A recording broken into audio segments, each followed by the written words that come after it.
പല ആൾക്കാരും ഇതിനകത്ത് ഇതെന്തുകൊണ്ട് ചെയ്യുന്നില്ല എന്ന് ചോദിച്ചു കഴിഞ്ഞാൽ നേരത്തെ പറഞ്ഞ കണക്ക് സേഫ്റ്റി ഇതിൻ്റെ വലിയൊരു വിഷയമാണ്. പിന്നെ മാത്രമല്ല അത്തരം ഏരിയകളിൽ ചെയ്യണം എന്നുണ്ടെങ്കിൽ നമുക്ക് സാധാരണ ഡോറൊന്നും പറ്റില്ല. സിസ്റ്റം വിൻഡോസ് അതുപോലുള്ള സാധനങ്ങൾ വെച്ചാൽ അതിന് ഭംഗി ഉണ്ടാവുള്ളൂ. എക്സ്പെൻസീവ് ആണ്. ഇപ്പോൾ അൾജീരിയൻ പ്രൊഫൈലിലേക്ക് വന്നാലും എക്സ്പെൻസീവ് ആണ്, സിസ്റ്റം വിൻഡോസിലേക്കും എക്സ്പെൻസീവ് ആണ്. പിന്നെ ബഡ്ജറ്റ് ഫ്രണ്ട്ലി ഉള്ളത് അലൂമിനിയമാണ്, നോർമൽ അലൂമിനിയം. അത് വെച്ചാൽ അതിൻ്റെ അത്ര ഭംഗി ഉണ്ടാവില്ല. അതൊരു വലിയ ഫാബ്രിക്കേറ്റഡ് അലൂമിനിയം ഭംഗി അത് കളയും. അതെ, അതിലുമ്പോൾ അത് ഒഴിവാക്കുന്നതാണ് നല്ലത്. പക്ഷെ അകത്തൊരു സ്പേസ് ഉണ്ടെങ്കിൽ ഇപ്പോൾ അതിനകത്തൊരു വീട്ടിൽ എനിക്ക് ഇടയ്ക്കൊരു പ്ലാൻ ഉണ്ടായിരുന്നു, ഒരു കൊയ്പോണ്ടാക്കാന്നൊക്കെ അയച്ചായിരുന്നു. പക്ഷേ രസമാണ് ഒരു.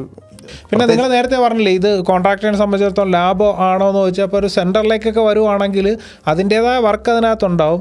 പക്ഷേ ക്ലൈൻറ്റിനെ സംബന്ധിച്ചിടത്തോളം പ്ലാൻ ചെയ്ത് കഴിഞ്ഞാൽ ബിൽഡിങ്ങിൻ്റെ പ്ലാനിൻ്റെ സമയത്ത് ഒരു ഡൈനിങ് ഹാളിൻ്റെ ഏരിയ ഇപ്പോൾ കൂടുതൽ നമ്മൾ കാണുന്ന ഓപ്പണിംഗ് സ്പേസ് അതാണ് അല്ലേ, നമ്മുടെ ഡൈനിങ് ഏരിയയുടെ. അതെ അതെ, അത് ഫുൾ ഗ്ലാസ്സിലായിരിക്കും.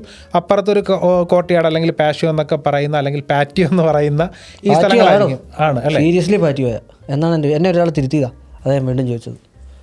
പറഞ്ഞു വീണ്ടും അതൊക്കെ കൂടെ തിരുത്താണ്ടി വരാതിരിക്കട്ടെ. വരാതിരിക്കട്ടെ. സ്പേസ് നമുക്ക് സിമ്പിളായിട്ട് ചെയ്തെടുക്കാം. ഒരു വലിയ ഓപ്പണിംഗ് കൊടുത്തു കഴിഞ്ഞാൽ പിന്നീട് പതുക്കെ മതി, നമുക്ക് തന്നെ പ്ലാന്റ് കാര്യങ്ങളൊക്കെ വെച്ച് ചെയ്തെടുക്കാനായിട്ട് പറ്റും.